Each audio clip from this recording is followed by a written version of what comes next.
ರಾಜ್ಯ ಸರ್ಕಾರದ ಮಹತ್ವಾಕಾಂಕ್ಷಿ ಗೃಹಲಕ್ಷ್ಮಿ ಯೋಜನೆಯ ದುರುಪಯೋಗವನ್ನು ತಡೆಗಟ್ಟಲು ಮತ್ತು ಕೇವಲ ಅರ್ಹರಿಗೆ ಮಾತ್ರ ಯೋಜನೆಯ ಲಾಭವನ್ನು ತಲುಪಿಸಲು ಮಹಿಳಾ ಮತ್ತು ಮಕ್ಕಳ ಅಭಿವೃದ್ಧಿ ಇಲಾಖೆ ಮಹತ್ವದ ಹೆಜ್ಜೆಯನ್ನು ಇಟ್ಟಿದೆ.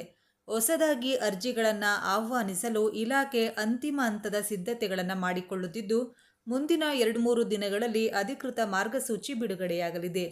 ಈ ಯೋಜನೆಯ ಅಡಿ ಮೃತಪಟ್ಟವರ ಹೆಸರಿನಲ್ಲಿ ಹಣ ಪಡೆಯುತ್ತಿರುವುದು ಹಾಗೂ ಐಟಿ ಮತ್ತು ಜಿಎಸ್ಟಿ ಪಾವತಿದಾರರು ಈ ಯೋಜನೆಯ ಲಾಭ ಪಡೆಯುತ್ತಿರುವುದನ್ನು ಸರ್ಕಾರ ಗಂಭೀರವಾಗಿ ಪರಿಗಣಿಸಿದೆ.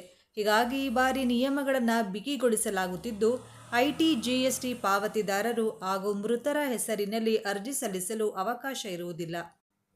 ಅಂಗನವಾಡಿ ಸಿಬ್ಬಂದಿಯ ಮೊಬೈಲ್ನಲ್ಲಿ ಗೃಹಲಕ್ಷ್ಮಿ ಸ್ಕೀಮ್ ಆ್ಯಪ್ ಇನ್ಸ್ಟಾಲ್ ಮಾಡಲಾಗುವುದು. ಇನ್ನು ಇದರ ಸಹಾಯದಿಂದ ಅನಕ್ಷರಸ್ಥರು ಮತ್ತು ಬಡವರು ಸುಲಭವಾಗಿ ಅರ್ಜಿಯನ್ನು ಸಲ್ಲಿಸಬಹುದು. ಸೇವಾ ಕೇಂದ್ರಗಳು ಕರ್ನಾಟಕ 1, ಬೆಂಗಳೂರು 1, ಗ್ರಾಮ 1 ಮತ್ತು ಇತರೆ ಸೇವಾ ಕೇಂದ್ರಗಳಲ್ಲೂ ಕೂಡ ಅರ್ಜಿಯನ್ನು ಸಲ್ಲಿಸಲು ಅವಕಾಶ ಕಲ್ಪಿಸಲಾಗಿದೆ. ಅರ್ಜಿ ಸ್ವೀಕರಿಸುವ ಸಂದರ್ಭದಲ್ಲಿ ಅರ್ಜಿದಾರರ ಬಯೋಮೆಟ್ರಿಕ್ ಅಥವಾ ಫೇಸ್ ರೆಕಗ್ನಿಷನ್ ತಂತ್ರಜ್ಞಾನವನ್ನು ಬಳಸಲು ತೀರ್ಮಾನಿಸಲಾಗಿದೆ. ಈ ಹಿಂದಿನ ಅರ್ಜಿಯಲ್ಲಿದ್ದ ಹೆಸರು, ವಿಳಾಸ, ಆಧಾರ್ ಸಂಖ್ಯೆ ಮುಂತಾದ ವಿವರಗಳ ಜೊತೆಗೆ ಈ ಬಾರಿ ಕರ್ನಾಟಕದಲ್ಲಿರುವ ಬ್ಯಾಂಕ್ ಖಾತೆಯ ಮಾಹಿತಿಯನ್ನು ಕಡ್ಡಾಯವಾಗಿ ನೀಡಬೇಕಾಗುತ್ತದೆ. ಒಂದು ವೇಳೆ ಜಾತಿ ಪ್ರಮಾಣ ಪತ್ರ ನೀಡದಿದ್ದರೆ ಸ್ವಯಂ ಘೋಷಣೆ ಮಾಡಿಕೊಳ್ಳಬೇಕಾಗುತ್ತದೆ.